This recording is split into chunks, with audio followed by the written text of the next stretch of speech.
It's 7 in the morning, and we're here to meet Dr. Cecil Walkes. Ever since he had to move his wife into a nursing home, he eats breakfast here alone. He's a remarkable doctor. When I was a little boy, I read about Albert Schweitzer. He was my role model. I always like looking after people. I've never turned away anybody with it, whether they had money or they didn't have any money. Dr. Walkes says cancer and lung ailments are widespread here in the industrial belt of East Texas, but 1 in 4 people here has no health insurance. You can't get sick. You have to keep working. You can't get sick. Dock workers, pizza makers, millions of people here are excluded from even statutory health care cover. Many of them come here. Dr. Walkes is the last hope for many of them. He gave up his private practice 24 years ago. For a modest fixed salary from the local hospital, he now treats patients here and tries to place serious cases in specialized clinics. But the economic crisis and a lack of political action have made the situation even worse. He says he's often forced to stand by helplessly and watch as his patients suffer and even die. Patients like Paul Senegal.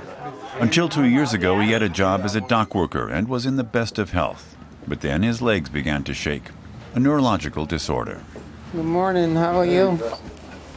Dr. Watts, I used to could at least stand on my legs. I can't even stand on my legs no more, Doctor. You can't stand on your legs at all? No, sir, I can't. Don't demonstrate.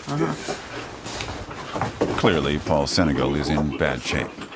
That's what you're like? For the past 2 years, Dr. Walkes has tried in vain to convince specialists to at least look for the cause of Paul's disorder. Paul has come to the clinic on a lawnmower. His sister gave him $2 for gas. He has a car, but the disease is gradually causing Paul to go blind. He can hardly find the ignition. He carries all his important documents with him in a drinks holder.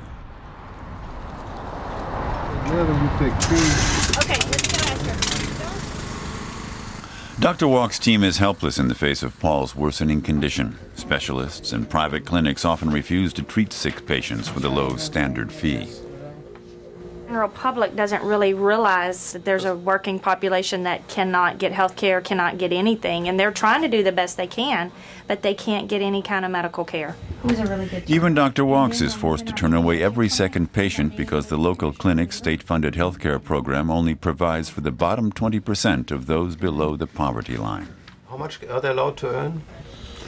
$191 a month. So a family who earns kind of 500, which is also nothing, I mean, they're not allowed to come to you? No. What would you say? It's a tough system. He clearly doesn't want to talk about it. It takes Paul Senegal 40 minutes to get home. He renovated his sister's garage himself when he could still drive and work. His partner of many years used to live here with him. Friends used to drop in. But then came this mysterious disease that changed his life. Since then, he spends all his time here. He lives and sleeps on the couch. He lives a lonely life. No visitors, and there's a strong smell in the room. Paul shows us his urine bottle. He can't make it to the toilet on the first floor without help, but he doesn't want to burden his sister with his ailment. She has her own life. Stuff like that, just use the bathroom, you know. And your girlfriend you had, she walked away or what? I can't expect her to live like this here. You know what I'm saying? I explained to her to go find her somebody that could take care of her. I know it. Well, what's this for? This is something I could supposed to send something back, huh? Yeah. I can't see. I can't read that writing, that little small writing.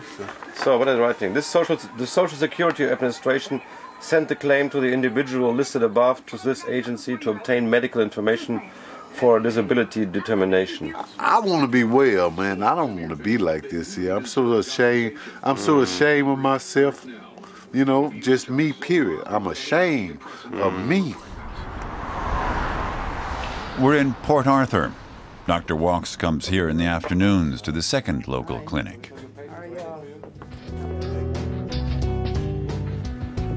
This patient has hepatitis C. but no one will pay for the expensive medication she needs. In this clinic, too, Dr. Walkes can't do much more than diagnose patients and try to comfort them. Most of his patients are poor, but not poor enough. And it should be removed very soon, too.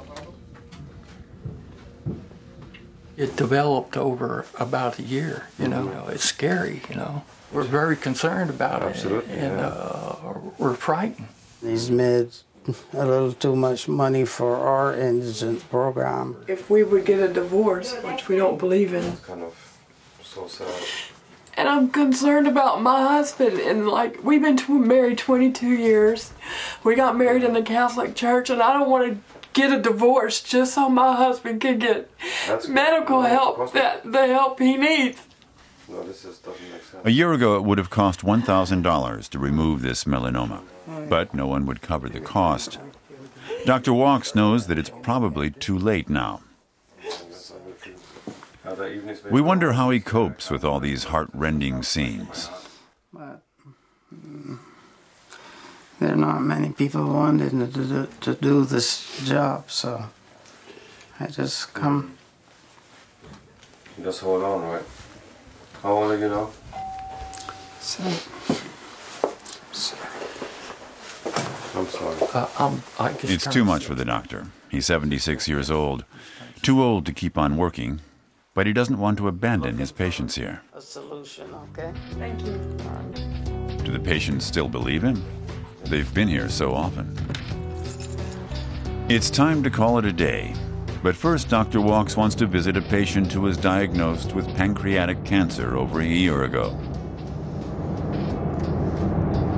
After all this time, I'm afraid that he might have had some spread, either to his lymph nodes or to other organs in his body. Here? This is a 39. You have about two. They're looking for the man's home. 41. They tried in vain to get him a place in a cancer clinic, but since he draws disability benefits, no one would have paid for his surgery. Yes, Horace is still alive. He tells us how he almost bled to death when his malignant tumor ruptured back then, but he was taken to a clinic and the doctors had to save him with emergency surgery. That's the law. They told me that this is what they can do, that they couldn't do anything else. My case was terminal.